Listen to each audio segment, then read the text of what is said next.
بہلول دانا، اس کا نام تو بہت سارے لوگوں نے سنا ہے، بہت مشہور آدمی تھے، مضبوط قسم کے آدمی تھے، لیکن بہت زیادہ حکمت کی باتیں وہ کرتے تھے، بہت مضبوط قسم کی باتیں کرتے تھے،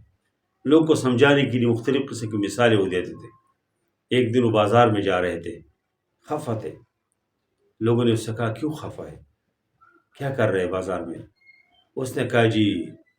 میں یہ چاہتا ہوں کہ اللہ بندوں کے درمیان صلح ہو جائے، اللہ اپنے بندوں سے خوش ہو جائے، اللہ ناراض ہے۔ ان مارکیٹوں میں ہمارے جو ماحول ہے، یہ جو کاروباری ماحول ہے، یہ جو بے حیائی ہے، جو خرابیاں ہے، اور مارکیٹوں میں تو جو جھوٹ ہے، جو خیانت ہے، جو دھوکے ہے، اس کے اوپر اللہ تعالیٰ ناراض ہے۔ میں چاہتا ہوں کہ اللہ اور بندوں کے درمیان صلح ہو جائے، یہ بندے اللہ تعالیٰ کی طرف آ جائے اور اللہ اس سے راضی ہو جائے۔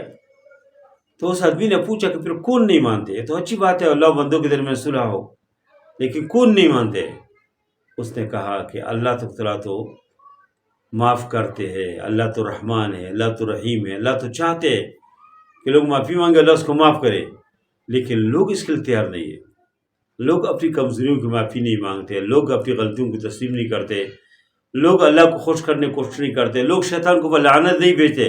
تو اللہ خفا ہے۔ لوگ نہیں مان رہے، اللہ تو چاہتے ہیں کہ لوگوں کے ساتھ صلح ہو جائے،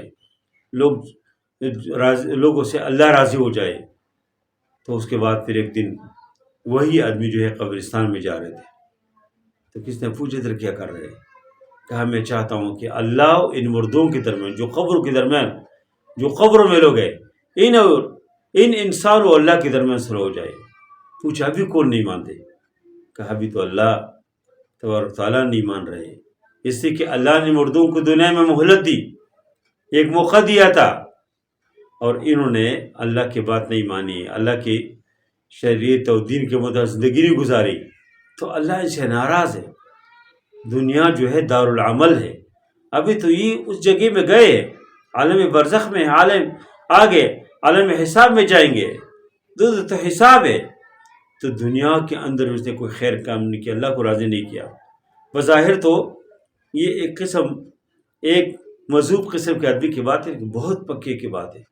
کہ اللہ نے ہمیں دنیا کے اندر موقع دیا ہے، مرنے سے پہلے جو ہماری زندگی ہے اس کے اندر ہم اس طرح کوئی کام نہ کرے جو اللہ ہم سے ناراض ہو جائے۔ اور قرآن یہی فرماتے ہیں وَلَا تَمُوتُنَّ إِلَّا وَأَنْتُم مُسْلِمُونَ، تو آپ میں موت نہ آ جائے مگر اس حال میں کہ تم مسلمان ہو۔ موت کا وقت کس کو معلوم نہیں ہے، کب ہم نے مرنا ہے، آج مرنا ہے، کل مرنا ہے، ایک گھنٹے بعد، ابھی گفتگو کرتے کرتے مرتے، کب کوئی پتہ نہیں۔ اس کا مطلب یہ ہے کہ انسان ہر وقت شریعت کی روشنی میں، دین کی روشنی میں، پاک و صاف زندگی میں ہو، جب بھی موت آ جائے وہ پاک و صاف اللہ کے پاس جائے۔ تو یہ تو ابھی دنیا ہمارے لیے جو ہے دارالعمل ہے، اس پہ جب اس طرح ہم زندگی گزاریں گے پاک و صاف تو اللہ ہم سے راضی ہو جائیں گے۔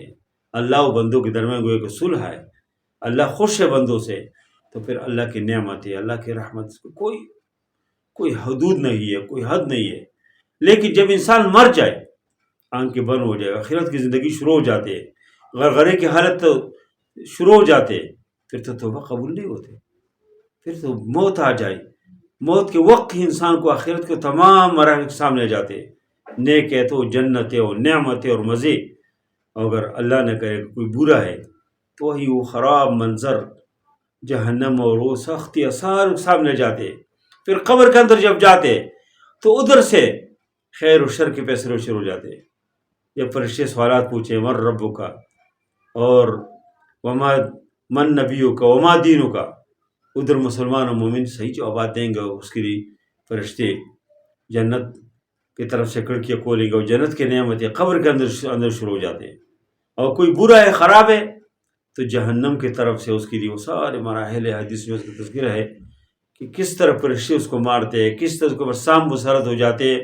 اور یہ قبر کس طرح کے اوپر تنگ ہو جاتے، کوئی حد نہیں ہے۔ جو مسلمان مومن ہے قبر تا حد نگاہ کو شادہ ہو جاتے، قبر کے اندر جنت کے نعمتیں آنا شروع ہو جاتے۔ تو یہ اصل میں یہ تو مرنے کے بعد پھر اللہ تعالیٰ کو راضی نہیں کر سکتے۔ اصل کی دنیا کے اندر اللہ کو راضی کرنے کا بھی کوشش کرے، اللہ کے ساتھ صلح کرنا چاہ دنیا میں کرو، آخرت میں تو اللہ تعالیٰ بات ہی نہیں کریں گے، اللہ کے رحمہ لگے، اللہ تعالیٰ کے رحم ایک مسلمان و مومن کے اوپر اس کی کوئی حد نہیں ہے، کافروں کے اوپر تو آخرت میں کوئی رحم نہیں ہے۔ اللہ تعالیٰ فرمائیں گے اخسؤوا فیہا ولا تکلمون، کتوں کی طرح میرے ساتھ کوئی بات نہ کرو۔ اس لیے یہ دنیا کے اندر اگر ہم چاہتے ہیں کہ خوشی کی زندگی گزارے، سکون و اطمینان کی زندگی، راحت کی زندگی، خوشی کی زندگی، تو ہم اللہ و دین اور شریعت کے مطابق زندگی گزارے، ہمارے آنکھیں بھی صحیح استعمال ہو، زبان بھی صحیح، ہاتھ بھی صحیح، پاؤں بھی صحیح، دل و دماغ بھی صحیح استعمال ہو۔ ہم چاہتے ہیں آخرت میں بھی خوش ہو، تو یہی اس کا راستہ ہے۔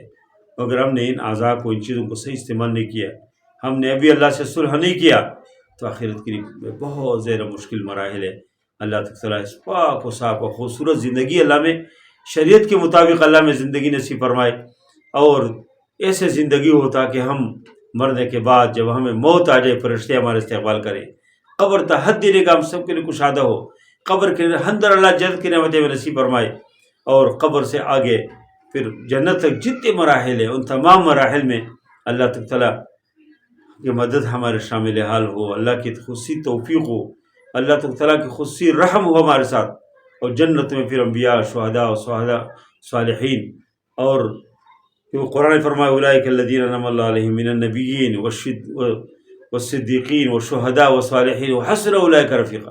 ان لوگوں کے اللہ رفاقت ہمیں نصیب فرمائے۔ وصلی اللہ تعالی علی خیر خلقہ محمد وآلہ وصحبہ اجمعین برحمتک یا ارحم الراحمین۔